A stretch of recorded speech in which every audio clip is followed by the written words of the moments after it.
28th lecture, we talk about bipolar junction transistors. The meaning of the word junction should have become clear to you by now. A junction is created when two dissimilarly doped semiconductors are brought in close proximity of each other. For example, a P and an N type, two dissimilarly doped semiconductors are brought in close proximity of each other, a junction is created.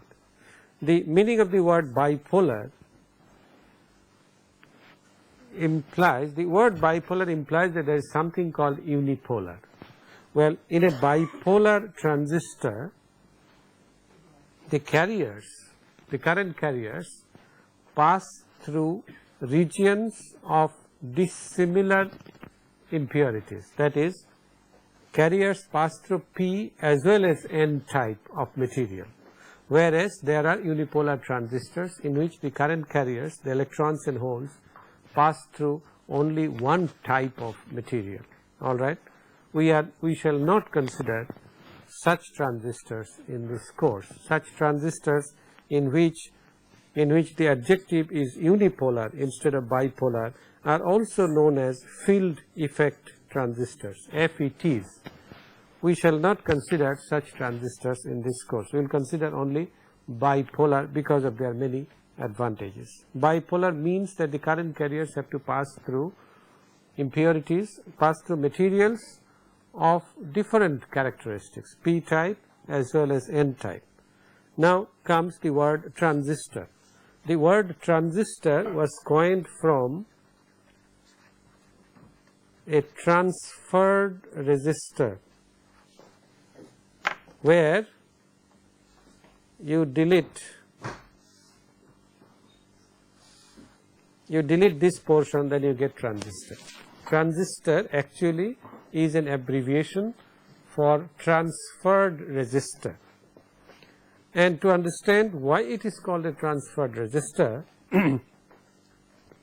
suppose I pass a current I through a small resistance R, and by a device mechanism, by solid state device mechanism, the same current is made to pass through a larger resistance capital R, then obviously the voltage developed, there is a transfer here. There is some transfer mechanism in which the same current capital I is made to pass through a small resistance at the input and a large resistance at the output.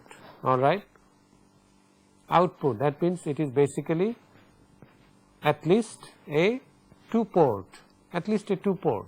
It is not a one port. All right, a transistor is basically a two port device in which the same current is allowed to pass through a small resistance at the input and a large resistance at the output. And this is why we call it transferred resistor. That is, from a small resistance it is transferred to a large resistance, provided the current is a constant. Then obviously the input voltage would be smaller than the output voltage. The output voltage will be capital I times R, and input voltage is capital I times small r, and if capital R is greater than R, then obviously the output voltage is greater than the input voltage, which means that there is amplification. This is the basic reason why a transistor is called a transistor. Transistor actually means a transferred resistor. Now, to implement this concept, that is to allow a current, the same current, to pass through a small resistance at the input and a large resistance at the output, the implementation is that you have two junctions. Instead of one, you have two junctions, and typically you could have, let us say, a PNP configuration like this, where I am showing only a cross section. You could have two junctions like this, metallurgically prepared. They are not juxtaposed. That means you don't make a junction and then just make a contact between the two junctions. No, it is metallurgical fabrication, and how it is done we shall look at it in a moment. but you notice that there are two junctions here. One is this PN junction and the other is this NP junction. There are two junctions. Now, you know that if the junction, this PN junction is forward biased. If this PN junction is forward biased, that is, this is connected to a positive supply and this is connected to a negative supply, all right, then current will flow through the diode easily and this current can be a large current. What is the resistance of this junction? When it is forward biased, the resistance is ideally 0, but it is of the order of tens of ohms, that is about it.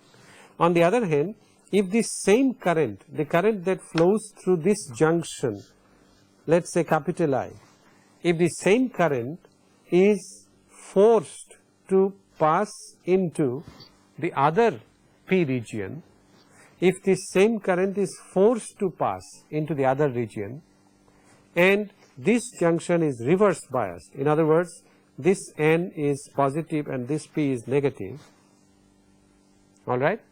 If I connect a battery across this junction in the reverse direction, very little current flows and therefore the resistance of the diode is high, ideally infinite. Now, the current that passes through a small resistance in this PN junction, if this same current is forced to pass through the high resistance of a reverse bias junction, then obviously we have achieved our purpose. That is, we have transferred a low resistance into a high resistance and therefore this will act as a transistor, and that is the basic reason why a transistor can amplify. But before we do anything, before we go into the depth of into a close examination of this current transfer or resistance transfer, let us see how such a device is made. And we shall illustrate only one of the methods which gives you what is known as a planar structure. Is this visible? Yes, I think so. Well, what is done is basically we need two junctions. So what is done is first you start with a silicon, bulk silicon, which is N plus. N plus means it is, this plus stands for heavy doping, all right. So basically this is a silicon block, silicon chip or wafer which has been impregnated with N type impurity. That means either arsenic or phosphorus, the donut type of impurity, and the impurity has been introduced in a large dose. It is highly doped, so it is N plus. Now upon this N plus silicon is grown a lightly doped N region, lightly doped N region. All this all this colored stuff is not there. What you do basically is take a silicon which is N plus, and then upon this you grow by passing a gas of that material. There are other methods of doing this. You grow on this an N type region, that is the same silicon but lightly doped, less doped than this, all right. Then what you do is you subject it to oxygen so that the upper portion is oxidized to silicon dioxide, and you know silicon dioxide is an insulator, all right.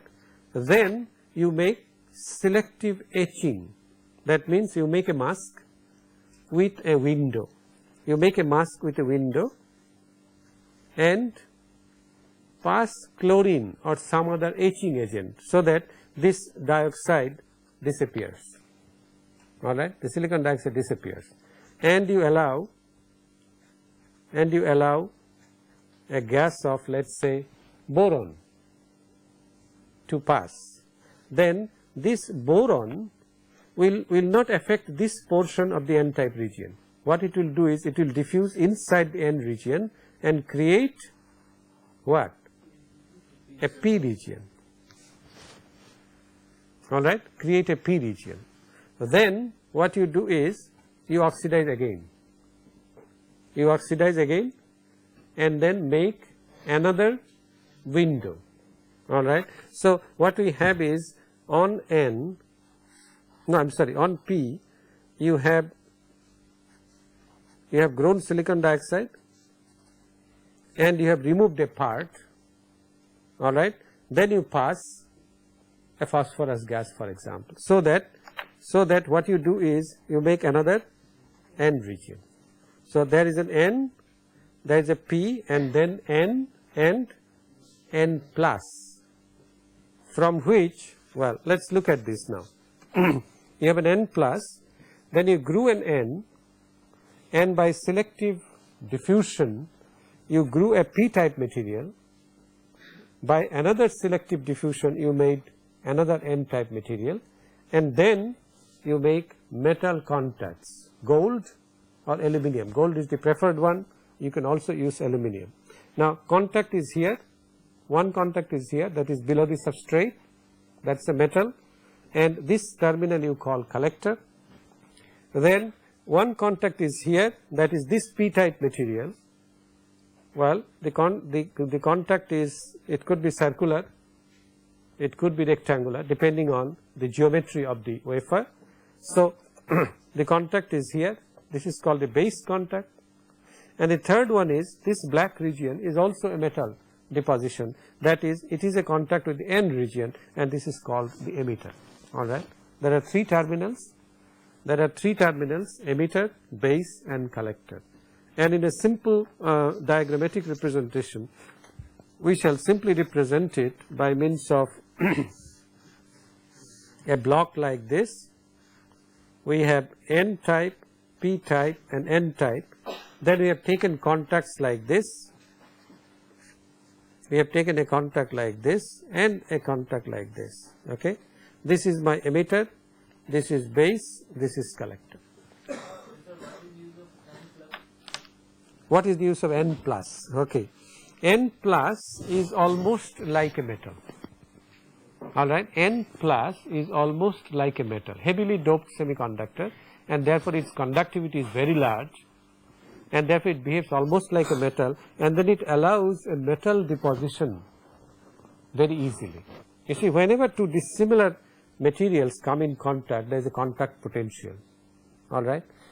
However, if you make a contact between gold and gold, there would be no contact potential. The differential of conductivity between the metal and the semiconductor, if it is lower, the contact potential will be lower. So the collector contact is made without a contact potential, and the reason is very clear. Collector is usually the output terminal.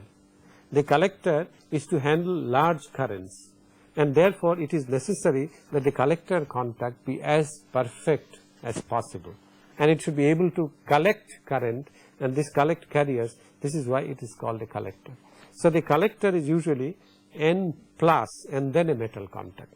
Actually this whole region is collector, N plus and then the metal contact. The metal contact is between metal and N plus instead of N. It does not matter that much in the case of base and emitter, because very large currents will not have to be handled there. Very large power dissipation shall not occur there. Power dissipation occurs mainly at the collector. All right. Why? Because the emitter, as I have told you, one of the junctions, the emitter base junction, is forward biased.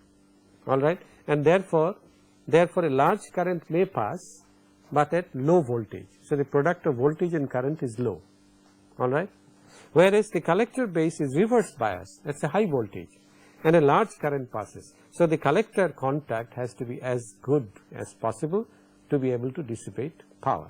This also shows, it is an interesting question, it also shows that if the collector and emitter are interchanged, in theory, if I give you a schematic like this, there is no reason why C and D cannot be interchanged, but the fabrication is such that if you interchange this, then the capabilities of the transistor become limited.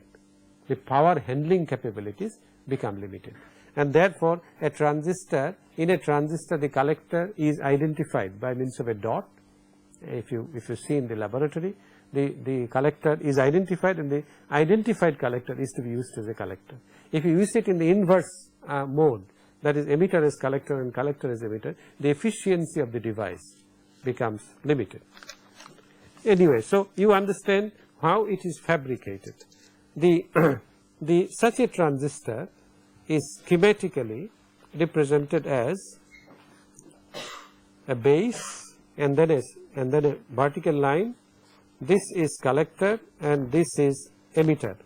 The emitter is, in order to distinguish between the collector and the emitter, okay, you have to distinguish between the two terminals, an arrow is added in the emitter, and the direction of the arrow has a very special significance. The direction of the arrow gives the actual direction of current at this terminal.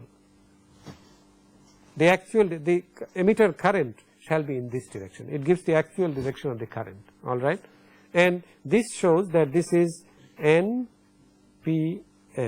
An NPN transistor shall be always like this, whereas there is nothing sacred about NPN. You could also have a PNP transistor in which the base region is N, the other two are P. Then this transistor shall be represented by the same symbol, but the arrow shall now point inwards. It should be remembered that this is the actual direction of the current, the DC, the actual direction of DC. If it is AC, it does not make sense to talk of direction. Once it will flow like this, another time it will flow in the other direction, and so on. So it is DC that I am talking of, actual direction of direct current that flows. It flows out of this terminal, it flows into the transistor in the PNP case. Now let us look at the operation. How does it operate? And for simplicity, let us look at an NPN transistor. You must have been noticing that I always drew the base region as a narrow region as compared to the emitter and the collector, and it is indeed true. The base is a very thin region, and this gives the transistor its property. If it was very thick, then you would not get the property of amplification that we have been talking of. Now as I told you, the emitter base, this is emitter, this is base, and this is collector. The emitter base region is forward biased. In other words, pardon me, this is wrong. Is it okay? All right. The emitter base region V, let us call it BE, okay. The base is positive with respect to the emitter. This is forward biased. Now, and the collector base region is reverse biased. That means you have this polarity is okay, VCB plus minus, all right. Now if you look at the barrier, potential barrier, there are two junctions now, NP and NP. If you look at the barrier, well, normally when there are no biases, suppose these two terminals are not connected, the transistor is left open circuited, well then what happens is, let me draw it in a separate sheet. Let us say this is one of the junctions and this is the other junction. Then you know normally there will be a junction potential or potential barrier at both the junctions, and when the transistor is open circuited, both of these will be of height, let us say V0, both of these. This is N, this is P, and this is N, all right. If the input junction, that is the emitter base junction, is forward biased, then this barrier shall come down. Okay. So, with forward bias it would be something like this. Forward bias, and this height shall now be V0 minus VBE, the amount of forward bias, alright, V0 minus VBE. On the other hand, the PN, the collector base junction, is reverse biased. So, what happens? This potential barrier goes up, and this height shall now be V0 plus VCB. All right. So, on the left side the barrier is reduced, on the right side the barrier is increased. Now, it is very easy now to explain what actually happens. Well, because of the lowering of the potential barrier, the electrons, which are the majority carriers in the N type, the electrons now get encouraged to go to the base. All right. Electrons go to the base because of the lowering of the potential barrier. It is a forward bias diode, and normally if the other junction was not there, if it was simply P, then what would have happened? The current would have passed to the other terminal of the battery and go to the battery, all right. But here the battery is between the N type and the P type, and normally this electron, when it enters the P type region, holes are available and they should have excuse me, they should have recombined. They should have recombined with the holes, which means that they would simply pass on to the battery. But this region is so thin that the possibility of recombination is very little, and most of the current, most of these electrons pass over to the N region. Most of these electrons, they enter the P region with a velocity, with a kinetic energy, and before they encounter a hole to recombine, well, they find themselves in the N region. It is so thin that they simply pass over, and therefore most of the electrons pass over to this region. All right. A little portion, a small number of electrons, let us say a fraction alpha, if we say that capital N number of electrons enter here, then a small portion 1 minus alpha n, they pass to they recombine in the base region. The majority of it, alpha times n, they pass into the N region. What happens when they come to the N region? What happens? They go up the potential barrier. After all, these are electrons, and this is reverse bias. In other words, there is a battery with a positive terminal here which is trying to attract the electrons, and therefore they are encouraged to climb this barrier. Electrons can climb very easily. Electrons are encouraged to climb the potential barrier and pass to the battery, which in effect means the end result is that most of the majority carriers which start from the base, which start from the emitter, you understand the meaning of the word emitter now. They emit electrons, that is why it is called emitters. Well, most of the electrons emitted by the emitter, they pass over to the collector. Some of them, a small portion, cannot pass because they recombine, but most of them, in fact alpha, this fraction is greater than 0.98, greater than equal to 0.98. About 98% of the electrons pass over to the collector region, and a small portion, about 2%, they recombine in the base region. All right. Now, in terms of current, let me draw this figure again.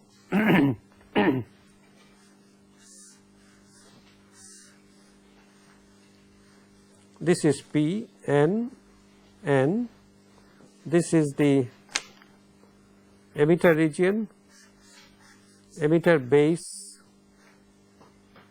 is forward biased and this is reverse biased, which means that you have positive and negative here. All right. Now notice carefully what is happening. This emitter, let me name that, emitter, base, collector. This emitter emits electrons. When it emits electrons, what is the direction of current? Current is in the opposite direction, and therefore the current, when the emitter emits electrons, a current IE flows out of the emitter terminal into the battery. All right. Now these electrons cross over to the end region. Some of them get lost, some of them recombine, which means that it is as if this positive terminal collects them, and therefore electrons passing like this, which means that a base current flows like this, I sub B. Is that okay? And most of these electrons are collected by the collector, which means that a current I sub C enters like this. So the relationship between the currents shall be I sub E by KCL, the total current entering, this is a 3-terminal device, the total current entering must be equal to the total current leaving. So I sub E equal to I sub C plus I sub B. Not only that, there is a relationship between I sub C and I sub E. I sub C is almost equal to I sub E, except for a small deviation, and therefore I sub C is equal to alpha times I sub E, where alpha is very nearly equal to 1, but it is less than 1. Alpha is less than 1, but very nearly equal to 1. Now in addition to this cause of current, there is another reason for a current flow, and this is the minority carriers. All right. This junction is reverse biased. Now you know that in a reverse biased junction there is a reverse saturation current, and what is the direction of this current? Obviously this is the direction of the current. All right. So due to I sub E, the current here is alpha I sub E. Yeah, I'll get wiser now. Alpha I sub E, this is due to the electrons, and due to the reverse biasing of the junction, this junction, there is a current ICBO, which normally in a diode we call IS, the reverse saturation current. Here we call it ICBO, collector base junction, and O stands for saturation. All right, ICBO, and therefore I sub C is alpha IE plus ICBO. These are the two basic relations in a transistor. All right, the directions,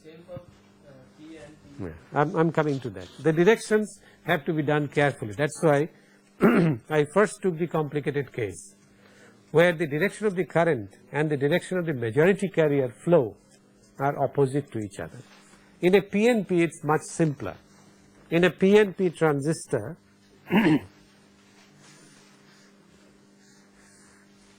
it is much easier to see in a PNP transistor what is happening.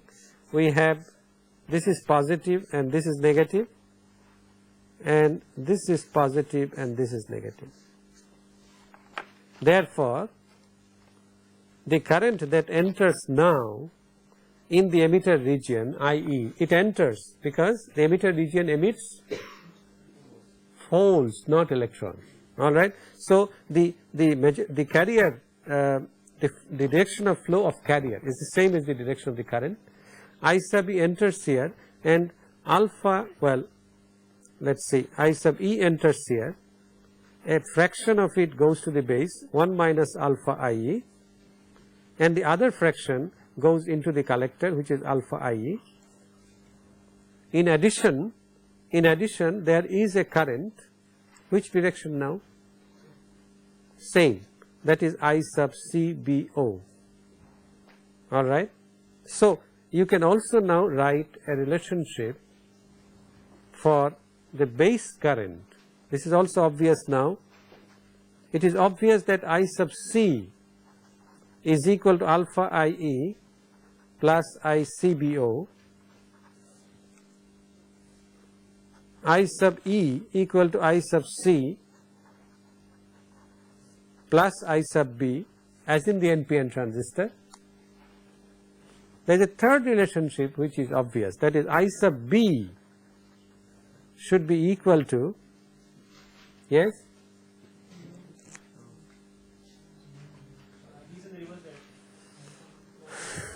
that is correct, I sub B must now flow in this direction. So I sub B is 1 minus alpha IE, then minus ICBO, correct. These are some of the fundamental relationships of transistor operation. Yes?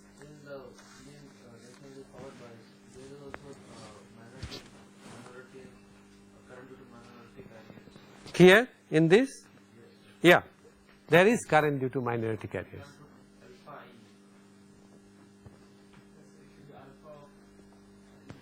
No, this alpha E. Yeah, what is wrong with this?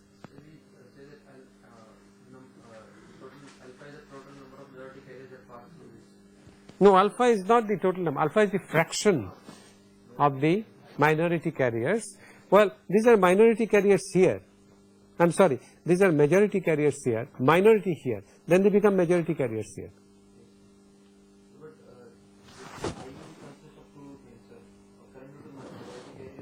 In a forward bias junction, it is the majority carriers which take over. In a reverse bias junction, it is the minority carriers which take over. And therefore, we ignore the minority carrier current. Alright? Okay. Now, let us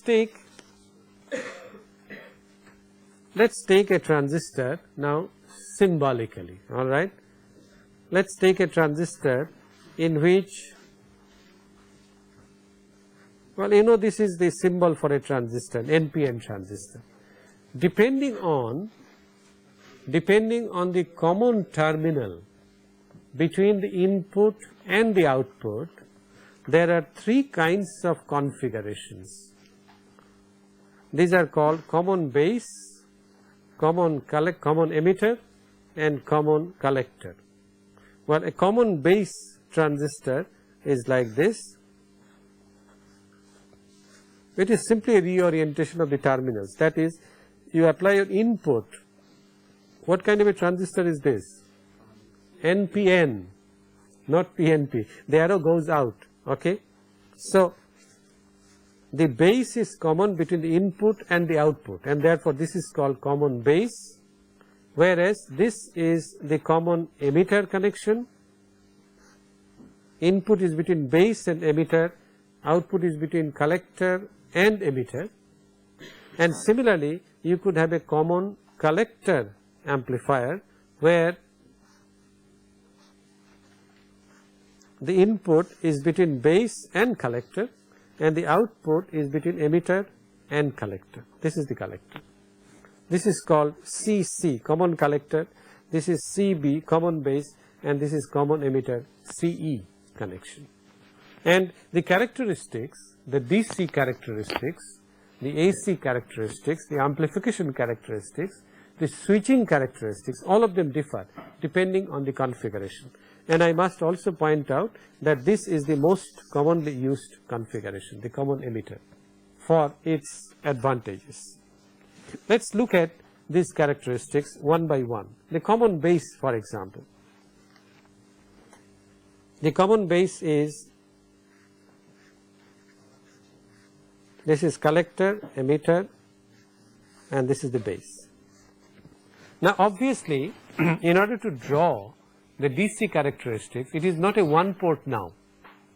A diode is a one port, and therefore you draw current voltage characteristic, and that's it, nothing else. Here there are two ports, and therefore, the characteristics now shall consist of two sets of curves. One is for the input and the other is for the output.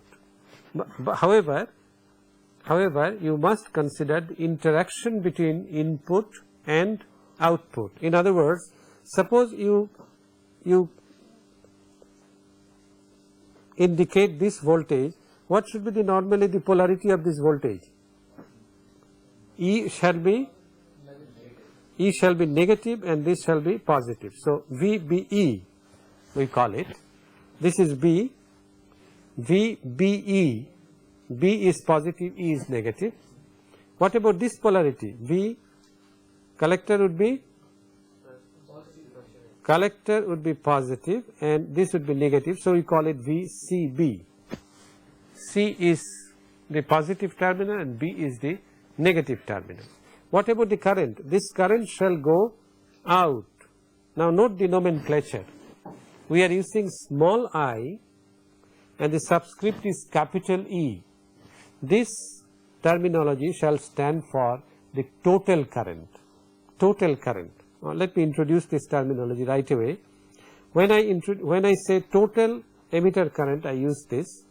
The DC emitter current, I use this, DC, and the AC part of the emitter current, I use this. Alright, this is the terminology that we shall be using. The AC incremental part. In other words, small I subscript capital E shall be the sum of DC and AC part. This is the DC part or the quiescent part, quiescent, Q-U-I-E-S-C-E-N-T.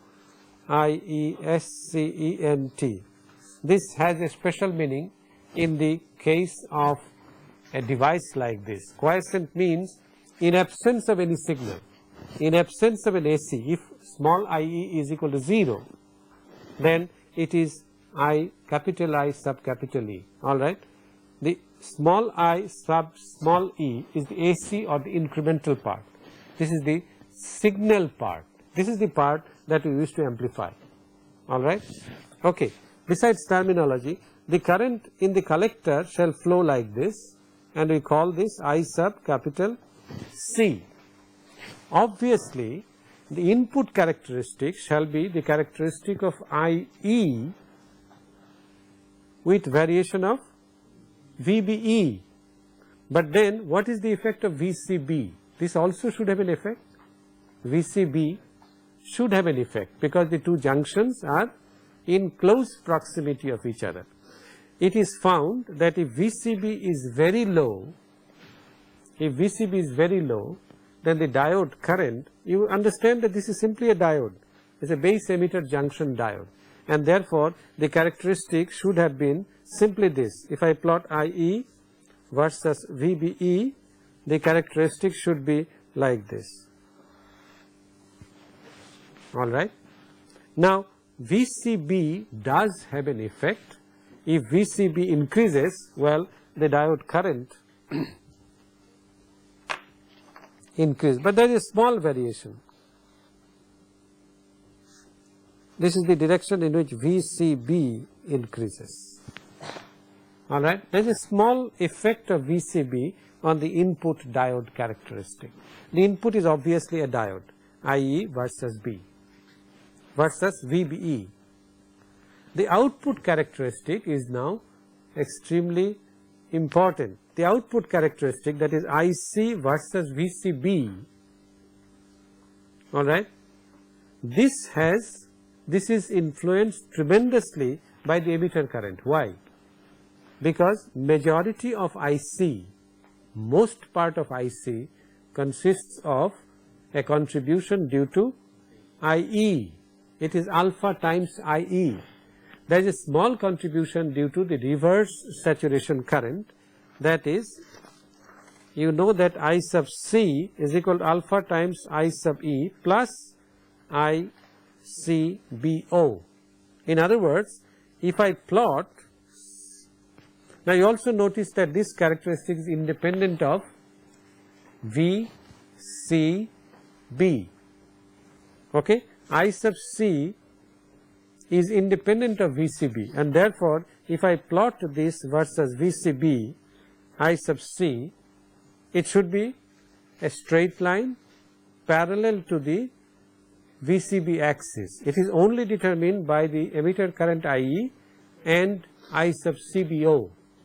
When the emitter current is 0, when IE is 0, a small current should flow like this, where this difference is ICBO, all right. When IE is, let us say, 5 milliamperes and alpha is 0.99, then the collector current should be 4. How much? 95. 0.99 multiplied by 5? 4.95, approximately 5. So, the current shall rise to approximately 5 milliamperes. When IE, this curve is for IE equal to 0, maybe this is for IE equal to 5 milliampere, and so on. If IE is 10 milliampere, well, the curve will rise like this. So, the collector characteristics shall be a set of parallel lines like this. That is, for equal increment of IE, there is equal increment of collector current. Is that okay? And the collector current, that is this level, is approximately equal to the emitter current. This will be approximately equal to 10. Is that clear? The common base characteristics are extremely simple. The collector current is approximately equal to the emitter current. The difference is because of the factor 1 minus alpha. Why does this arise? This arises because there is recombination in the base region. That is one reason why the base is made very thin, so that recombination can be ignored. All right? Yes. Sir, if the collector base voltage is greater than the breakdown voltage, what will I do? Okay, good question. If the collector base voltage is continues to increase, what color do I use? Let me use red, because it's a catastrophe, right? If the collector base voltage is a reverse voltage, mind you, if it goes on increasing, then somewhere or other one of the two, either Zener or avalanche, shall take over, and then the current shall rise like this. One never goes to this region. Why? Because the power dissipation capability. Every transistor has a certain power dissipation capability, and no transistor is made, is fabricated to dissipate the Zener power. No transistor, Zener only with diodes. This operation may be irreversible, and therefore one never goes beyond that region. So, every transistor comes from the manufacturers with a spec of P max, that is, you must not dissipate more than this amount of current. Any other question? Let us look at the common emitter characteristic now. In common emitter, this is I sub E, this is I sub B, and this is I sub C. The input current is now IB, not IE. The input current is IB, but of course this relation is valid, that is IE equal to I sub C plus I sub B, which means that I sub C is equal to I sub E minus I sub B. Is it okay? You also know that I sub C is alpha IE plus I sub CBO, all right. What we want to establish is the relationship between I sub C and I sub B. We do not want IE into the picture, because the input current is now IB, and therefore I write this as I sub C alpha I sub C plus I sub B, all right, plus I sub CBO. I want you to look at this carefully. what I have is I sub c equal to alpha I sub c plus I sub b plus I sub c bo, which means that I sub c, if I take this to the left hand side, 1 minus alpha shall be equal to alpha I sub b plus I sub c bo. Alright, that means the collector current is now alpha divided by 1 minus alpha times I sub b plus 1 by 1 minus alpha I sub c bo. Alright, look at this quantity alpha by 1 minus alpha. If alpha is 0.99, what is the value of this? 99, isn't that right? If alpha is 0.98, then 49. Okay, so it's very sensitive to small variations in alpha. This quantity is called beta. This quantity is named beta. Then you can see that 1 minus alpha is nothing but beta plus 1. Isn't that right? If I add 1 to this, I simply get 1 by 1 minus alpha. Agree? And alpha is a quantity slightly smaller than unity. Beta is a quantity usually much larger than unity. And therefore, my relationship is IC equal to beta IB plus beta plus 1 I sub CBO. Take a specific case. I sub C equal to beta I sub B plus beta plus 1 I sub CBO. This current I sub CBO is usually a very small current of the order of microamps. Beta is of the order of 100. So 100 times microamps becomes 0.1 milliamps. I sub B is of the order of a milliamp and beta is of the order of 100. So this quantity becomes of the order of 100 milliamps, whereas this becomes of the order of 1 milliamp. Was it 1 or 0.1? 0.1. And therefore this quantity would be negligible compared to beta IB. And this is the ideal situation. Ideally, we don't want ICBO. Ideally, we don't want ICBO. Why don't we want it?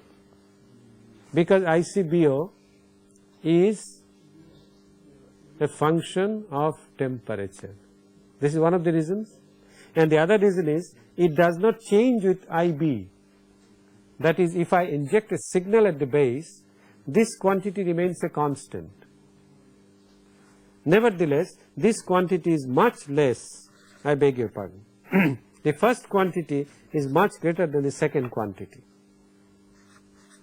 This quantity is much greater than the second quantity. Now, this shows a very interesting thing, that if you put a 1 milliampere at the base, at the collector you could get 100 milliamperes, which means that the transistor in the CE mode acts as a current amplifier. A transistor in general can amplify voltages because of transferred resistor, low current, low resistance to high resistance. A transistor in the CE mode can amplify currents by a factor of beta. Beta is alpha divided by 1 minus alpha.